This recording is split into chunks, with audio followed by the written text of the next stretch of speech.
ये नेताजी का बड़प्पन है। ईमानदारी की बात मैं ये कहता हूँ कि मैंने नेताजी से बहुत कुछ सीखा है। मैं आपको बताऊँ कि जब मुझे नेताजी ने ही मुझे पहली बार एमपी बनाया तो नेताजी ने मुझसे एक बात कही थी और ये कहा था कि आप अंग्रेज़ी के अध्यापक हैं, अंग्रेज़ी पढ़ाते रहे हैं, संसद में अंग्रेज़ी मत बोलना। आपने जिस भाषा में वोट मांगे हैं और जिस भाषा भाषियों का आप प्रतिनिधित्व कर रहे हैं उन्हीं की भाषा बोलना। पहली बात इन्होंने हमको ये सिखाई।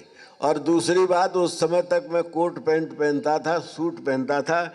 नेताजी ने कहा कि जनता के बीच में काम करना है तो जनता की ड्रेस पहननी है आपको। तो मैंने इन्हें अंग्रेज़ी पढ़ाई।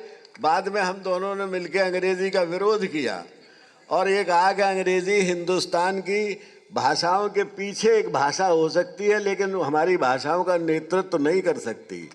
जब तक हिंदुस्तान में अंग्रेज़ी रहेगी तब तक जो हमारे संविधान का संकल्प है कि हम सबको आर्थिक और राजनीतिक और सामाजिक न्याय देंगे, वो संभव नहीं है।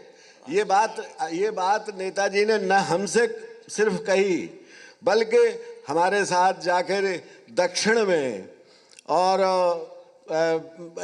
जहाँ पर कोई हिंदी का बात कह, कोई नेता आज तक हिंदी की बात कह के बिना पत्थर खाए नहीं लौटा, वहीं नेताजी मेरे साथ जब गए थे 93 में, बल्कि मैं इनके साथ गया था, तो वहाँ के मुख्यमंत्री से भी बात हुई और वहाँ के साहित्यकारों ने इनका सम्मान किया।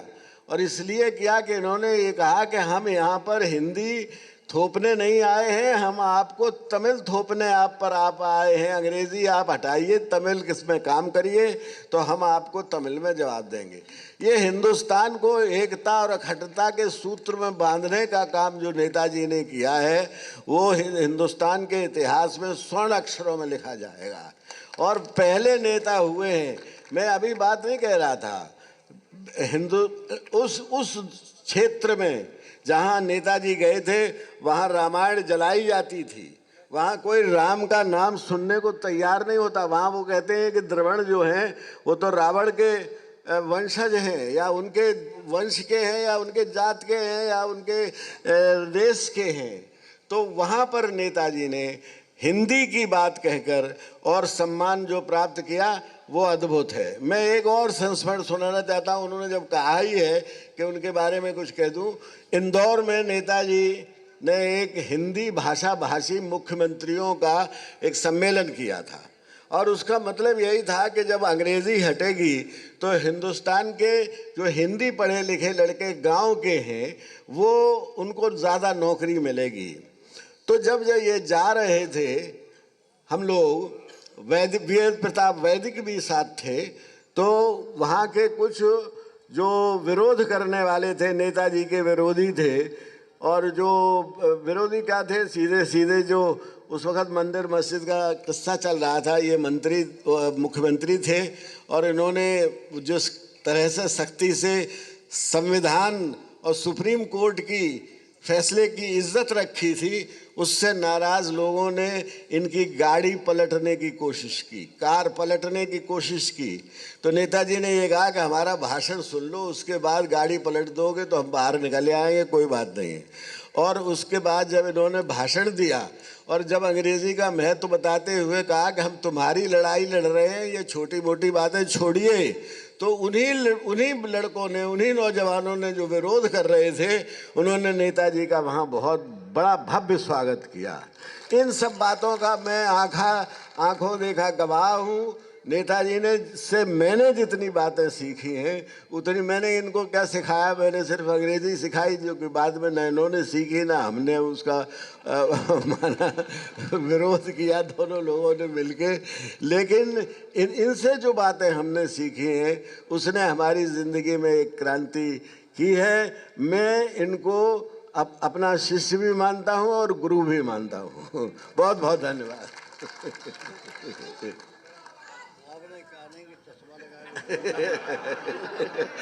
एक घटना के लिए वो कह रहे हैं तो मैं सुनाई देता हूँ।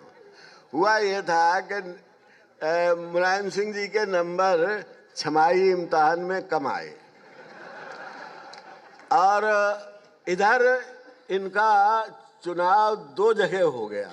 पहले तो जो राज्य में जो जिले स्तर पर जो खेलकूद होते थे तो ये लाइट वेट चैंपियन हो गए और इनका चुनाव आसाम में राज्य की तरफ से, यूपी राज्य की तरफ से स्टेट से लड़ने के लिए चैंपियन, उसके लिए नाम चला गया। तो ये जब जाने को हुए तो मैंने इनको बुलाया और कहा कि 2 महीने रह गए हैं इंटरमीडिएट के इम्तिहान के, अगर आप कुश्ती लड़ने गए वहाँ पर तो अखबार में आपका रोल नंबर नहीं मिलेगा, चश्मा लगा के भी इसलिए बेहतर ये है कि ये कुश्ती उश्ती छोड़ो और ध्यान से पढ़ो और तो पास हो जाओगे तो कुछ बन जाओगे।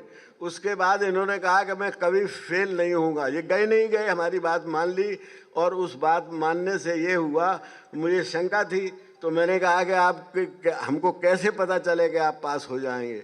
तो कहा कि अच्छी बात है, आपने जो इम्पोर्टेंट सवाल बताए हैं उनको मैं तो इन्होंने दूसरे दिन आके मैं कॉमा फुल स्टॉप के हमको जितने वो लिख के भी दिखा दिए और जवानी भी सुना दिए। तो मैंने कहा कि आपका मस्तिष्क बहुत तेज़ है, आप जो चीज़ याद करना चाहते हैं वो आपको बहुत जल्दी याद हो जाती है, आप ज़रूर पास होंगे। और ईश्वर की ऐसी कृपा रही कि फिर के पास भी हुए और फिर पास होते ही चले गए ज़िंदगी में